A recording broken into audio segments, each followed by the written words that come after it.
Hi guys, welcome back to my YouTube channel. Hi, welcome if you're new here. I love having you. Today we're going to be doing something that's a little bit in the realm of what I typically do. If you watch this channel, you know that I make predictions about certain wrestling events, who I think is going to win certain matches, what I think the year outlook is going to like for certain, we're doing something like that today, but a little bit different. So AEW Dynasty is in like 2.5 weeks, and we only have 3 matches confirmed. And typically an AEW card has like anywhere from 6 to like 10 or 12 matches on the card. So obviously there's a lot left to fill here. You get what I'm saying? I think last year's Dynasty had like 8 or 9 matches on the card. Like there was a lot going on. So what we're going to do today is, since there's only 3 matches and, there's a bunch left that need to be added to the card, why not predict what matches are going to be on that card? And that's what we're going to do. Obviously, I'm not going to touch on the ones too much that have already been confirmed, and I'm not going to predict each winner. This is just kind of like a me fantasy booking the Dynasty card, if you will. But yeah, so I'm not going to pick winners for each match. Once it does get closer to Dynasty, I'm probably going to make a follow-up video to be like, yeah, I was very wrong in this video, but we're going to actually predict who's going to win those matches in that next video I do for Dynasty. But yeah, that's enough of an intro. If you like this, if you like me, if you don't, feel free to like, comment, subscribe, debate with me in the comments. What match do you want to see on Dynasty that hasn't been booked yet? Or what match are you most excited for Dynasty? With that being said, let's go. We gotta wrap this up.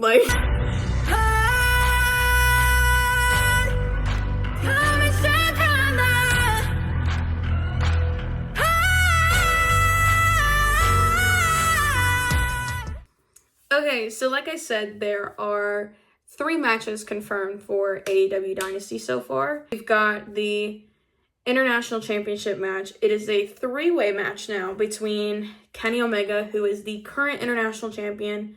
We've got Speedball Mike Bailey, and we've got Ricochet. It should have just been Speedball and Kenny, but I mean, whatever. Hats off to you, Ricochet, for cheating your way into another title match. It is what it is. That match is going to be fun. It's going to be good. I'm excited to see it. Yeah, that's confirmed. That's confirmed match number 1. Number 2 is the Women's World Championship match between Timeless Toni Storm and Megan Bayne. That was basically confirmed on Dynamite this past week. I don't know. Timeless Toni Storm and Megan Bayne are going to be going at it. That is also going to be a really fun match. I'm excited to see how that one turns out. And then the 3rd match is Swerve versus Mox for the AEW World Championship. Swerve became the number 1 contender at Revolution when he beat Ricochet. And then Mox and Cope had a street fight the week after to determine who was going to be the world champion going into Dynasty. So now it is official. It is going to be Swerve and it is going to be Mox for the AEW World Championship at Dynasty. Now, getting into some of the matches that I think are going to make the Dynasty card.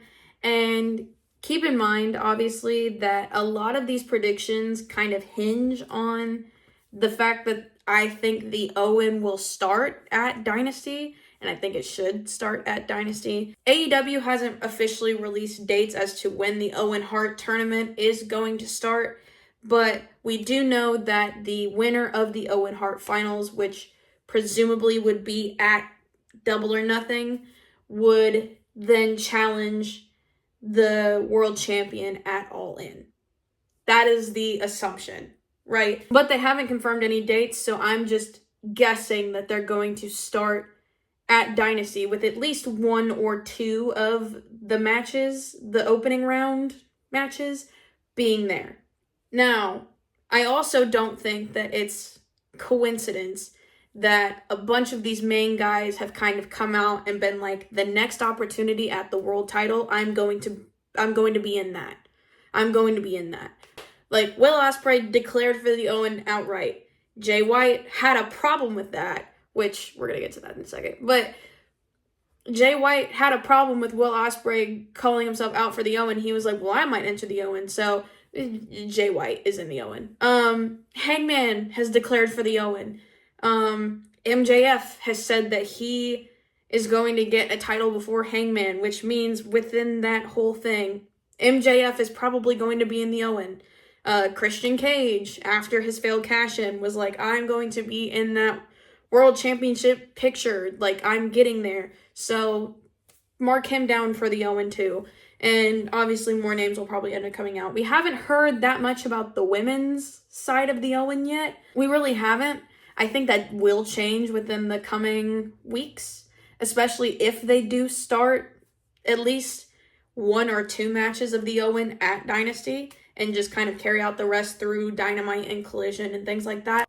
But this first match that I am going to predict is the first round of the men's Owen Hart tournament, and that is Will Ospreay versus Jay White. Now, I know a lot of people have been clamoring for this match because there is so much history there between Will Ospreay and Jay White, right? It goes back to Ring of Honor 2017, I think. They were on Supercard of Honor or something, and ever since then, even through, Ring of Honor, New Japan, like all these other promotions, like it's been Will Ospreay and Jay White.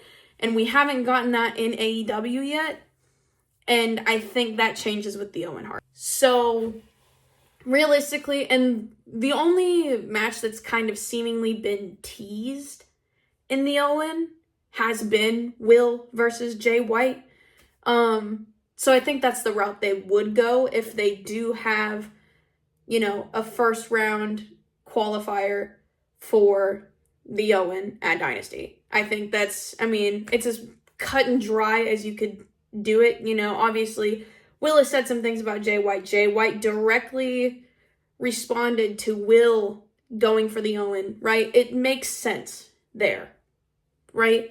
So, Will Ospreay, Jay White, first match of the Owen Hart qualifying tournament. So, yeah.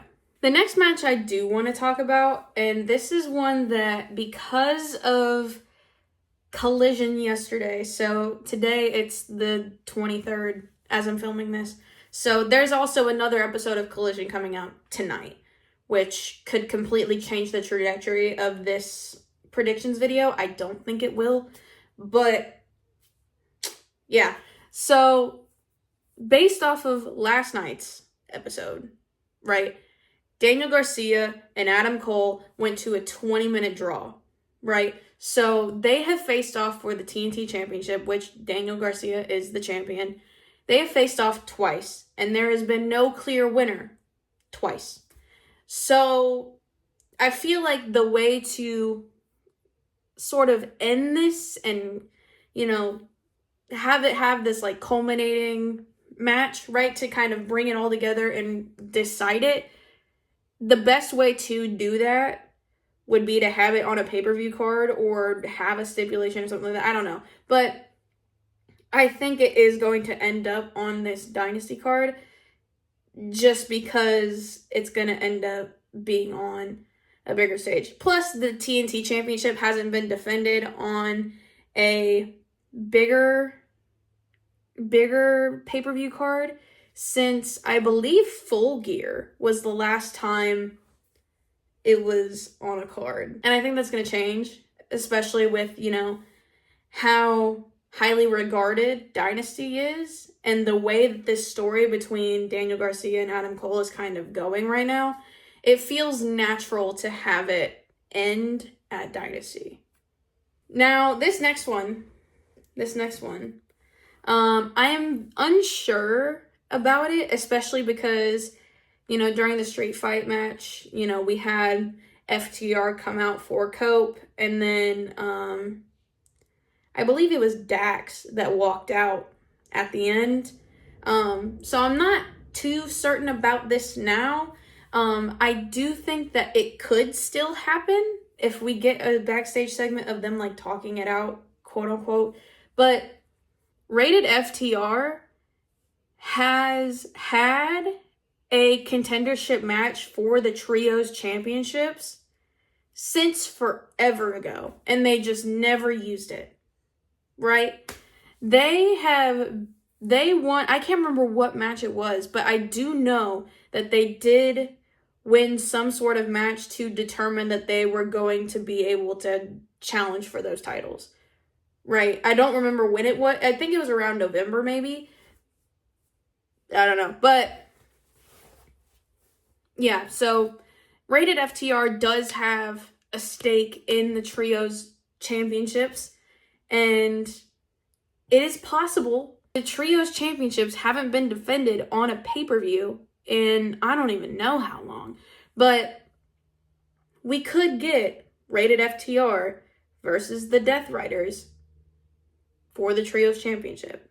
And that is a way to where if the Death Riders lose those Trios Championships, that could culminate into something later on in the night for the World Championship match. And that could have something to do with maybe Mox not retaining, if that makes sense. Because my thinking about the Death Riders is that in the event that Mox does lose his championship, Mox is not the only one going down. Mox is not going to have this Death Riders group and him not be the world champion, but then the other three being the Trios champion. You know what I mean? It's like, if the ship is going down, we're all going down together type thing. So I do think that if the Death Riders lose the Trios Championship, then it's going to foreshadow Mox losing his title after that. And then there will be some stuff going on with the Death Riders, and that'll be a whole different thing. But I don't know. Rated FTR and the Death Riders for the Trios Championship. Yeah. This is something I wanted to bring up. It's not necessarily a prediction, I guess. I do have a feeling that Mercedes Moné is going to defend the TBS Championship at Dynasty. But there's not really anybody right now that I would say is a true contender for the TBS Championship. I mean, if you want to sort of argue that Julia Hart is sort of on this winning streak, you know, and have her be the number one contender, then that's fine. But other than that, there's not really anybody that sticks out to me as being like the true number one contender. You know what I mean? There also have been a lot of rumors that Mercedes Moné and Athena could square off at Dynasty. You know, everybody kind of thought at the beginning that it was going to be the match for All In, right? That's what everybody thought was going to happen, was Mercedes Moné versus Athena at AEW All In Texas, because Athena's from Texas and there's a whole bunch of other stuff going into it. You know, obviously Mercedes and Billy Starks have gone at it, and Mercedes and Momo, like, they were kind of going through the ranks a little bit before we get to Athena. But I feel like it's almost too soon, and especially for the little development we have gotten from it. I don't see it happening at Dynasty. If it does, they're making this quick, right? Because I do think that Athena is going to be the person that dethrones Mercedes. And if that happens, I have a feeling Mercedes will enter the Owen, and not only enter the Owen, but win it and go against Toni Storm at All In. That's what I think happens. But just for me right now, it doesn't really seem like they're heading in that direction just yet. I like that they're being patient with introducing Athena into, you know, the world of Mercedes Moné a bit. I like that. That's sometimes a gripe that I have with AEW, is that they aren't patient with things, and they'll sort of rush. So any sort of dream matches that we have, they do immediately. Yeah, sometimes they rush things, and that's not always bad, but it's not always good either. And I think that having Mercedes and Athena not be rushed is only a good thing. And yeah, I don't see Mercedes versus Athena happening unless they make huge strides to make that happen. Then sure, but right now, I do think Mercedes is going to end up defending the title on pay-per-view. Who it's against, I have no idea. But obviously, Mercedes has been a workhorse lately, so it's very natural to just assume that it's going to happen at Dynasty, that she's going to be on the card. It's very natural to assume that, and that's what I'm going to do here. So for this last match on my predictions, I struggled with this, right? But I've decided that because there haven't been big strides made towards announcing people for the women's Owen Hart tournament, because they haven't made those strides, I think that we can almost assume that if there is another Owen Hart tournament match on Dynasty, it'll probably be for the men's side. So I'm going to make the prediction of Hangman versus Christian Cage. I think that obviously Hangman has already voiced that he's going to be in the Owen Hart tournament. Christian Cage has already made it clear that he wants the world championship, so why not put them together? The reason why I don't have Hangman going in against Will Ospreay or Jay White is that I do think for the Owen that the final is going to be Will Ospreay versus Hangman, because that is a dream match that everyone has been dying to see. I do think we are going to get that, which means I think they're at opposite ends of the bracket. Yeah, so Hangman versus Christian. Hangman's going to win that probably. I said I wasn't making predictions, but it's going to be Hangman. So I think that's, 8 matches that I've covered so far. And I'm going to keep it at 8. Because that's kind of the average for Dynasty, 8 or 9. Obviously, they'll have pre-show matches, which I'm not even going to begin to predict because those things get made up on the fly. That'll do it for this video. If you agree with some of the matches that I predicted, if you agree with some of the matches that I predicted, if you don't, if you think of other matches that could possibly make this card in place of ones that I've said, let me know in the comments, and we'll catch you next time.